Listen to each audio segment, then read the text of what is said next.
Assalamualaikum, jumpa lagi dengan saya. Kali ini kita akan membahas laporan pendahuluan trauma abdomen. Nah, seringkali kita mendengar kata trauma. Apa itu trauma? Trauma adalah cedera fisik dan psikis, kekerasan yang mengakibatkan cedera. Trauma ini dapat dibagi menjadi dua macam. Yang pertama yaitu trauma penetrasi atau trauma yang disebabkan oleh benda tajam. Yang kedua yaitu trauma non-penetrasi atau trauma yang disebabkan oleh benturan. Contohnya itu seperti kecelakaan, kekerasan, ataupun jatuh dari suatu tempat. Trauma pada dinding abdomen terdiri atas kontusio dan laserasi. Apa itu kontusio? Kontusio yaitu kerusakan yang terjadi pada jaringan lunak karena benturan langsung pada otot atau ligamen, atau biasanya tuh memar. Nah, sedangkan laserasi yaitu luka dalam atau sobekan pada kulit. Biasanya tuh disebabkan oleh kecelakaan atau terkenanya benda-benda tajam sehingga menyebabkan sobekan pada kulit. Etiologi atau penyebab. 1. Penyebab trauma penetrasi, luka akibat terkena tembakan, luka akibat tingkaman benda tajam, luka akibat tusukan.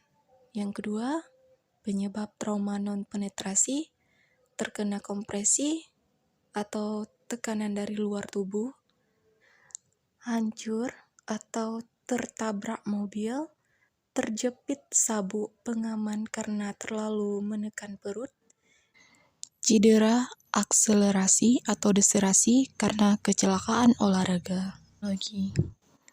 Jika terjadi trauma penetrasi atau non-penetrasi, kemungkinan terjadi pendarahan intraabdomen yang serius, yang dapat memperlihatkan tanda-tanda iritasi yang disertai penurunan sel darah merah, yang akhirnya terjadinya shock hemoragik. D. Manifestasi klinis atau gejala-gejala yang timbul, yaitu nyeri tekan di atas daerah perut, distensi abdomen, demam, anoreksia, mual muntah, takikardi, penurunan suhu tubuh. Untuk lebih jelas, teman-teman bisa baca ya. Yang tadi sebagian saya sebutkan adalah gejala umum yang sering terjadi. Penanganan awal yang bisa dilakukan yaitu airway, membuka jalan nafas, menggunakan teknik head tilt chin lift atau menengadahkan kepala atau mengangkat dagu. Yang kedua, breathing, yaitu membuka jalan nafas dengan cara melihat, mendengar, dan merasakan.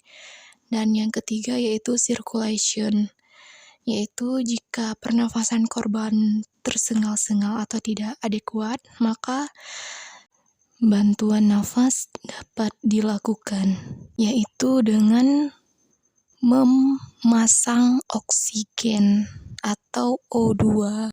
Selain penanganan awal yang biasa dilakukan, di sini juga ada penanganan awal untuk trauma non-penetrasi atau trauma tumpul yang bisa dilakukan, seperti stop makanan atau minuman imobilisasi dan lain-lain. Serta di sini juga ada penanganan awal trauma penetrasi atau trauma tajam yang bisa dilakukan, yaitu bila terjadi luka tusuk, tusukan pisau atau benda tajam lainnya tidak boleh dicabut kecuali dengan adanya tim medis.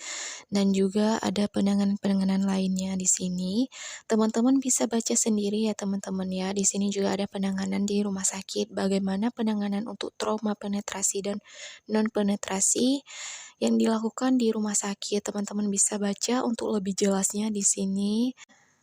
Terima kasih buat teman-teman semua. Jangan lupa subscribe dan like. Terima kasih.